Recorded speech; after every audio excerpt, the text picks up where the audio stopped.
Assalamualaikum warahmatullahi wabarakatuh. Kami kelompok tema 5 yang beranggotakan Rahmatul Malik, Nurifa Durwatul Hikmah, Yolandita Arnabevia, Farhiyatul Robiso. Di sini kami akan mempresentasikan kronologi sejarah filsafat klasik. Kenapa disebut filsafat klasik?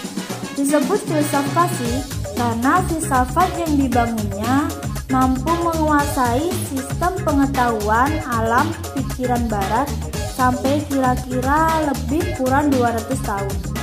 Para filsuf muncul berusaha untuk membangkitkan kembali kepercayaan masyarakat terhadap ilmu pengetahuan yang waktu itu mengalami pendangkalan dan melemahnya tanggung jawab masyarakat karena pengaruh negatif dari filsuf aliran sofisme. Yang pertama, filsafat periode Socrates. Socrates Yunani 469 sebelum Masehi sampai 399 sebelum Masehi adalah filsuf dari Yunani yang merupakan salah satu figur paling penting dalam tradisi filosofis barat. Socrates lahir di Athena dan merupakan generasi pertama dari 3 ahli filsafat besar dari Yunani selain Plato dan Aristoteles. Socrates adalah guru Plato. Kemudian Plato pada gilirannya mengajar Aristoteles. Semasa hidupnya, Socrates tidak pernah meninggalkan karya tulisan. Sehingga sumber utama mengenai pemikiran Socrates berasal dari tulisan muridnya Plato. Riwayat hidup. Socrates lahir dari ayah yang berprofesi sebagai seorang pemahat patung dari batu, bernama Sophroniscos. Ibunya bernama Painarete, berprofesi sebagai seorang bidan. Dari sinilah Socrates menanamkan metodenya berfilsafat dengan metode kebidanan nantinya. Socrates beristri seorang perempuan bernama Xanthippe dan dikaruniai 3 orang anak. Selanjutnya, adapun falsafah pemikiran Socrates, diantaranya ia mengatakan adanya kebenaran objektif. Dalam membenarkan yang objektif, ia menggunakan metode tertentu yang dikenal dengan metode dialektika, yang berarti bercakap-cakap atau berdialog. Tujuan dari metode itu adalah mengajarkan setiap orang untuk mencari kebenaran. Sikapnya itu merupakan reaksi terhadap ajaran sofisme yang merajalela pada waktu itu. Selanjutnya, yang paling penting, Socrates tidak pernah menulis filosofinya. Jika dilihat benar-benar, malahan ia tidak mengajarkan filosofinya. Bagi dia, filosofinya bukan isi, bukan hasil, bukan ajaran yang berdasarkan dogma, melainkan fungsi yang hidup. Filosofinya mencari kebenaran, oleh karena itu ia mencari kebenaran. Ia tidak mengajarkan, ia bukan ahli pengetahuan, metode, tapi ia seorang pemikir. Berfilsafatnya inilah yang dia sebut dengan metode kebidanan. Dia memakai analogi seorang bidan yang membantu kelahiran seorang bayi dengan caranya berfilsafat yang membantu lahirnya pengetahuan melalui diskusi panjang dan mendalam. Peninggalan pemikiran Socrates yang paling penting ada pada cara dia berfilsafat dengan mengejar satu definisi absolut atas satu permasalahan melalui satu dialektika. Pengejaran pengetahuan hakiki melalui penalaran dialektis menjadi pembuka bagi para filsuf selanjutnya. Perubahan fokus filsafat dari pemikiran alam menjadi manusia dikatakan sebagai jasa dari Socrates. Manusia menjadi objek filsafat yang penting setelah sebelumnya dilupakan oleh para pemikir hakikat alam semesta. Pemikiran tentang manusia ini menjadi landasan bagi perkembangan filsafat etika dan epistemologis di kemudian hari. Pengaruh Sumbangsih Sokrates yang terpenting bagi pemikiran Barat adalah metode penyelidikannya yang dikenal sebagai metode Elenkos, yang banyak diterapkan untuk menguji konsep moral yang pokok. Karena itu Sokrates dikenal sebagai bapak dan sumber etika atau filsafat moral, dan juga filsafat secara umum. B. Filsafat periode Helenistik. Yang pertama yaitu periode Helenistik atau era Helenistik adalah masa yang berlangsung setelah penaklukan Alexander Agung. Istilah ini dikemukakan oleh sejarawan J.G. Drosden. Pada masa ini, pengaruh budaya dan kekuasaan Yunani mencapai pada puncaknya di Eropa dan Asia. Yang kedua yaitu zaman Helenistik di Mediterania Timur dan Timur Tengah, periode antara kematian Alexander Agung pada 323 sebelum Masehi dan penaklukan Mesir oleh Roma pada 30 sebelum Masehi. Untuk beberapa tujuan periode diperpanjang untuk 3,5 abad lebih lanjut untuk bergerak oleh Konstantina Agung ibu kotanya ke Konstantinopel di Zaitun di 330 sebelum Masehi. Selanjutnya, yang ketiga yaitu dari pecahnya kerajaan Alexander muncul banyak kerajaan termasuk Macedonia, Seleucid, dan Ptolemaic yang berfungsi sebagai kerangka untuk penyebaran budaya Yunani Helenik campuran Yunani. Sejarah.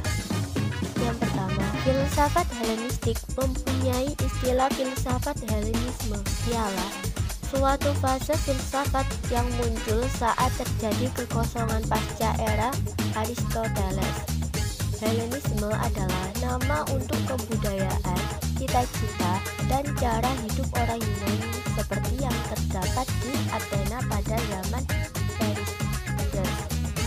Yang kedua yaitu filsafat Yunani dimulai pada pemerintahan Alexander Agung 356 sampai 23 sebelum Masehi atau Iskandar Zulkarnain Raja Macedonia. Istilah Helenisme pertama kali diperkenalkan oleh ahli sejarah dari Jerman, J.G. Drosden.